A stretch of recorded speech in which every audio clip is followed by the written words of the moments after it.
सपा के राष्ट्रीय अध्यक्ष और पूर्व मुख्यमंत्री अखिलेश यादव ने इटावा में हुए कथावाचकों पर जातिगत विवाद के विरोध में लखनऊ में एक प्रेस कॉन्फ्रेंस को संबोधित किया। उन्होंने कहा कि भगवान कृष्ण सभी के हैं और भागवत कथा सभी के लिए है।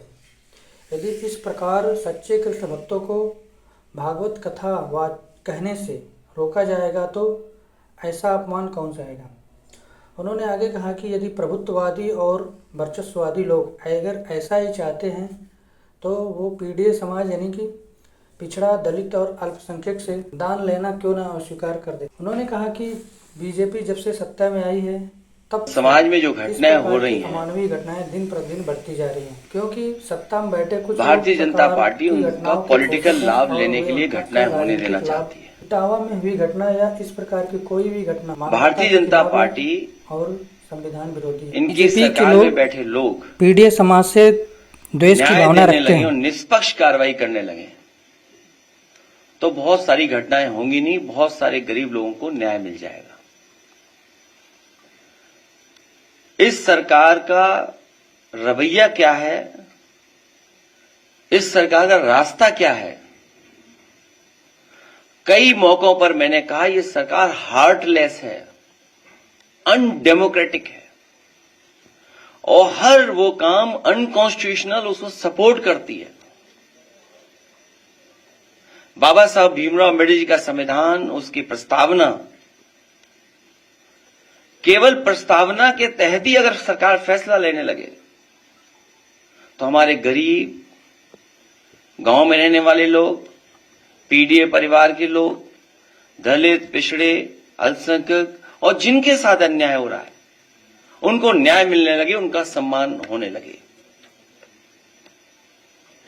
इस सरकार में बैठे लोग लगातार अन्याय करा रहे हैं। वो प्रभुत्ववादी लोग, वर्चस्ववादी लोग,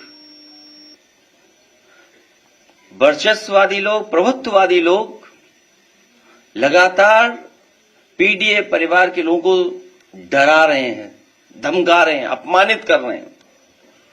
सोचने का सवाल यह है, भागवत कथा सबके लिए है, भागवत कथा सबके लिए है। जब सब सुन सकते हैं तो सब बोल क्यों नहीं सकते। भागवत कथा अगर सबके लिए है, सब सुन सकते हैं तो सब बोल क्यों नहीं सकते। भगवत कथा भगवान कृष्ण से जुड़ी है। अगर सच्चे कृष्ण भक्तों को ही भगवत कथा कहने से रोका जाएगा, भागवत कथा तो भगवान कृष्ण से जुड़ी है।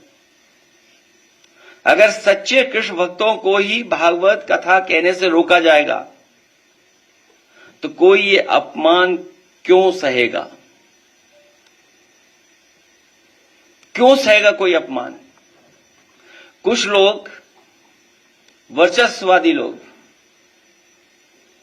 प्रभुत्ववादी लोग कथा वाचन में अपना एकाधिकार बनाए रखना चाहते हैं। ये एकाधिकार छीने नहीं उनका, वर्चस्ववादी लोगों का एकाधिकार छीने नहीं। कथा वाचन को जिन्होंने भावना की जगह व्यवसाय बना लिया है, व्यवसाय बनाने वाले लोग हमारे इटावा कथा वाचन पीडीए अपमान कांड उन्हीं कुछ प्रभुत्ववादी और वर्चस्ववादी की वजह से घटित हुआ है। अगर पीडीए समाज के इन लोगों को इतना ही परहेज है तो घोषित कर दें कि परंपरागत रूप से कथा कहने वाले वर्चस्ववादी पीडीए समाज द्वारा दिया गया चढ़ावा, चंदा, दान, दक्षिणा कभी स्वीकार नहीं करेंगे। और अगर एकाधिकार ही आपको लाना है तो समय समय पर आप बहुत दावा करते हैं कि 370 खत्म किया है। तो देश में आप कानून ले आओ कि कथा वाचन का काम और एकाधिकार के लिए कानून ले आइए कि आप ही कह सकते हो और कोई दूसरा नहीं कह सकता। अगर पीड़ित समाज से इन लोगों को इतना ही परहेज है तो घोषित कर दें कि परंपरागत रूप से कथा कहने वाले वर्चस्ववादी पीड़ित समाज द्वारा दिया गया चढ़ावा, चंदा, दान, दक्षिणा कभी स्वीकार नहीं करेंगे। प्रभुत्ववादी और वर्चस्ववादी समय समय पर कभी घर को गंगा जल से तो कभी मंदिर को धुलवाकर पीड़ित समाज का मानसिक उत्पीड़न व अपमान करते हैं और अब तो सिर तक मुड़वा रहे हैं। अभी तक तो हमने आपने वो घटनाएं सुनी देखी जहां पर घरों को गंगा जल से धोते थे ये लोग। अगर कोई पीड़ित परिवार का मंदिर चला जाए तो मंदिर को गंगा जल से धोते हैं और अब तो सीमा लांघ गई ये वर्चस्ववादी। आखिरकार किसका आशीर्वाद है? क्या सरकार का आशीर्वाद नहीं है जिसकी वजह से सर तक मुंडवा दे रहे हैं, पेशाब तक करवा दे रहे हैं और रात भर पीटने के साथ साथ उनकी ढोलक छीन लेना, हारमोनियम छीन लेना, दबाव बनाकर के कितने पैसे देना था कथावाचक के लिए, उसमें जो खर्चा हुआ वो खर्चा नहीं दोगे तो रात भर पिटोगे, अगर पैसा दे दोगे तो बचोगे।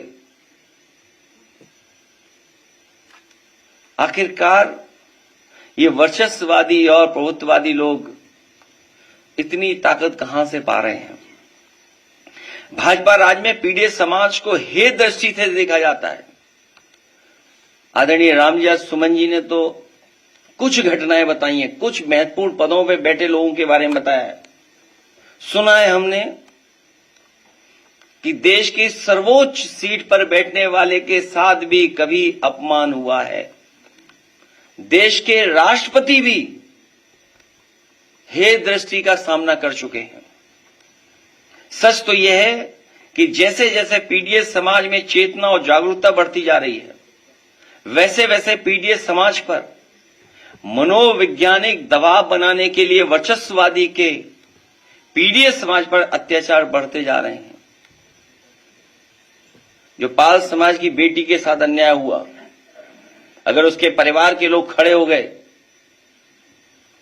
तो उसके पिता पे भी मुकदमे लगा करके जेल भेज दिया, इनाम भी घोषित कर दिया। हमारी पार्टी के अध्यक्ष उस परिवार से मिलकर के उस परिवार को न्याय दिलाने के लिए, उस परिवार की मदद के लिए जा रहे थे तो पुलिस लगाकर रोक दिया।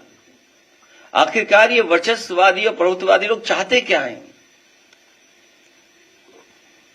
पीड़ित समाज पर लगातार बढ़ते हमलों का असली कारण यह है कि वर्चस्ववादियों को लगता है कि उनके पीछे आज भाजपा की वो सरकार खड़ी है जो सदियों से शक्तिशाली रहे लोगों की सरकार है और वो उन्हें बचा लेगी। लेकिन अब पीड़ित समाज की एकता और एकजुटता इसका जवाब डट करके देगी।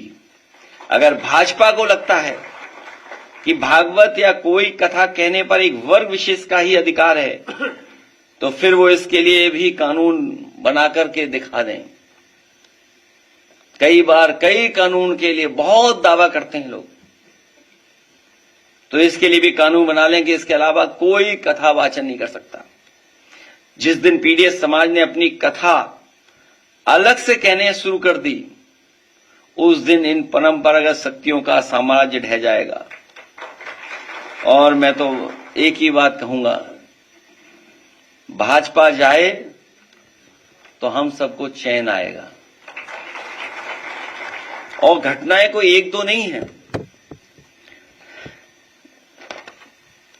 सुल्तानपुर में महेंद्र प्रताप मौर्य जी एडवर्ड को गोली मार करके मार दिया गया। घटना महोबा की याद होगा आपको। पिछले महीने की बात है, मैं यहां नहीं था, मैं बाहर था, लेकिन हमारे लोग पहुंचे और परिवार की मदद करके भी आए थे। दलित नवविवाहित जोड़े को सामंतवादियों ने चप्पल उतरा के उनके घर से गुजरने को कहा। जब उन्होंने मना किया तो दूल्हे को, उसके परिवार को और नवविवाहिता को बुरी तरह मारा गया।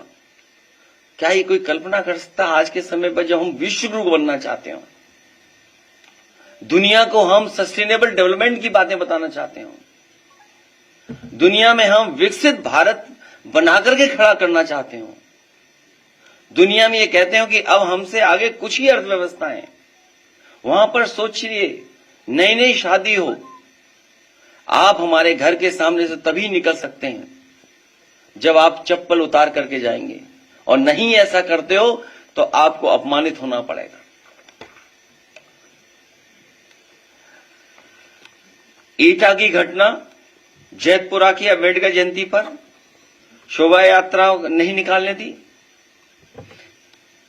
दलित परिवार में शादी, बारात आई, बेटी की शादी में सत्ता समर्थकों ने बवाल किया, और फिर जब पुलिस आई तो पुलिस को न्याय देना था, न्याय नहीं दिया।